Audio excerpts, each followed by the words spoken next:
சுத்தமா தொடச்சி வலிச்சு வச்சுட்டு போயிருக்கிறப்போ திமுக ஒரு தீய சக்தி. இன்னைக்கு நடக்கிற சிச்சுவேஷன்ஸ் எல்லாம் பார்க்கும்போது நாம ஈஸியாக மேனிப்புலேட் ஆக்கப்படுறோமோன்னு தோணுது. ஏன்னா ஒரு சின்ன எக்ஸாம்பிள் சொல்கிறேன். ஒரு தலைவன் எவ்வளோ பெரிய தவறு பண்ணாலும் தொண்டர்கள் அதை தட்டி கேட்காம அமைதியாக இருக்காங்க. ஆர் தட்டி கேட்குறவங்கிட்ட இருந்து டிஃபெண்ட் பண்ணிட்டு இருக்காங்கன்னா அதுக்கு 2 ரீசன்ஸ் இருக்கும். ஒன்று வந்து ஃபியர். நம்ம ஏதாச்சும் சொன்னோன்னா நம்மளை ஏதாச்சும் பண்ணிடுவாங்களோ அப்படிங்கிற ஒரு ஃபியர். அதை பற்றி நம்ம இந்த வீடியோவில் பார்க்க போகிறதில்ல. But next one manipulation.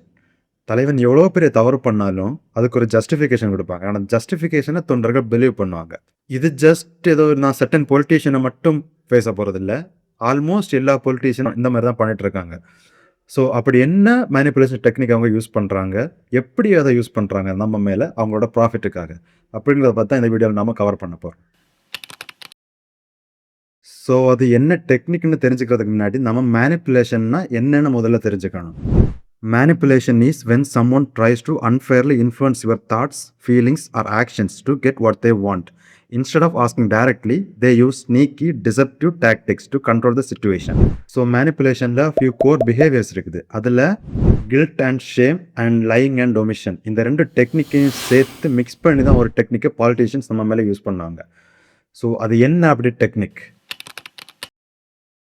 நம்மளோட பிரெயினில் ஒரு சின்ன பார்ட் இருக்குது. அதோட பேர் அமிக்டாலர். இதோட ஒரே வேலை த்ரெட்ஸ் ஏதாச்சும் இருக்கான்னு பார்க்குறது தான். ஸோ நம்ம சேஃபாக இருக்கும்போது, சேஃபாக ஃபீல் பண்ணும்போது நம்மளோட லாஜிக்கல் பிரெயின் ஆக்டிவாக இருக்கும். ஸோ அது ஆக்சுவலாக கொஸ்டின்ஸ் கேட்கும், ஃபேக்ட்ஸ் அனலைஸ் பண்ணும், ஸ்மார்ட்டான டெசிஷன்ஸை மேக் பண்ணும். But the moment we feel fear or anger, இந்த அமிக்டாலா நம்ம சர்வைவல் மோட ஆக்டிவேட் பண்ணும். அதாவது ஒரு எக்ஸாம்பிள் சொல்கிறேன். இப்போது நம்மளோட டைகர் சேஸ் பண்ணதுன்னா நம்ம அந்த நேரத்தில் உட்காந்து ஃபேக்ட்ஸ் அனலைஸ் பண்ணிட்டுலாம் இருக்க மாட்டோம். எந்த மாதிரி பண்ணால் எந்த மாதிரி பண்ணலாம் அந்த மாதிரி அனலைஸ் பண்ணிட்டு இருக்க மாட்டோம். We just need to survive. So அதுதான் இந்த பிரெயின் ஆக்டிவேட் பண்ணுது. இதே விஷயத்தை தான் பொலிட்டீஷியன்ஸும் நம்ம மேலே யூஸ் பண்ணுறாங்க. ஸோ அதை அவங்க எப்படி யூஸ் பண்ணுறாங்க? நீங்கள் ஏதோ ஒரு பொலிட்டீஷியனை எடுத்துக்கோங்க எக்ஸாம்பிளாக.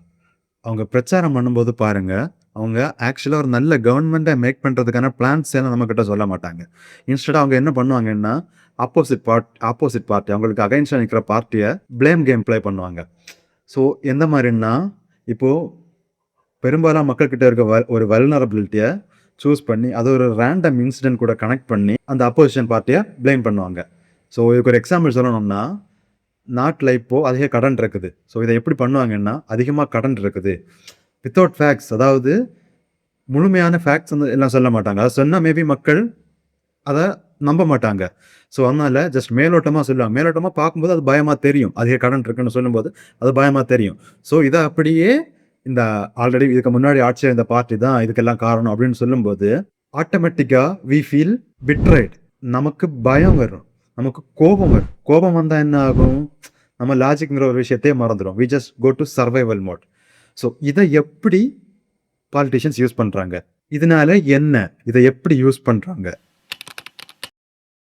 ஸோ இந்த மாதிரியான சுச்சுவேஷன்ஸில் உங்களுக்கும் அந்த மாதிரி எமோஷன்ஸ் ஃபீல் பண்ணியிருக்கீங்கன்னா, லைக் ஆங்கர் ஆர் ஃபியர், இந்த மாதிரி எமோஷன்ஸ் ஃபீல் பண்ணியிருக்கீங்கன்னா நம்ம சக்ஸஸ்ஃபுல்லாக மேனிப்புலேட் ஆகப்பட்டிருக்கோன்னு அர்த்தம். அவங்களோட ட்ராப்புக்குள்ளாடி சக்ஸஸ்ஃபுல்லாக விழுந்துட்டோம்.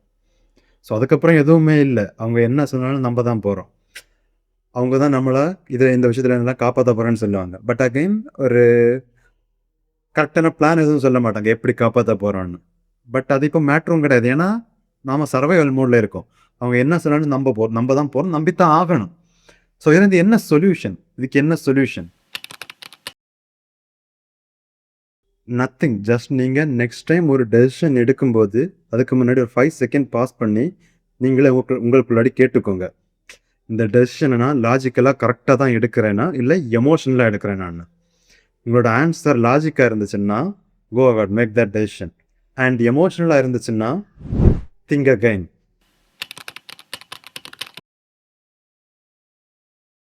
ஸோ இது ஜஸ்ட் ஒரு செட்டன் டெசிஷன்ஸுக்கு மட்டும் இல்லை. நீங்கள் எந்த டெசிஷன் எடுக்க போகிறீங்கன்னாலும் இதை ஞாபகம் வச்சுக்கோங்க. Be aware of it. So அவ்வளோதான்.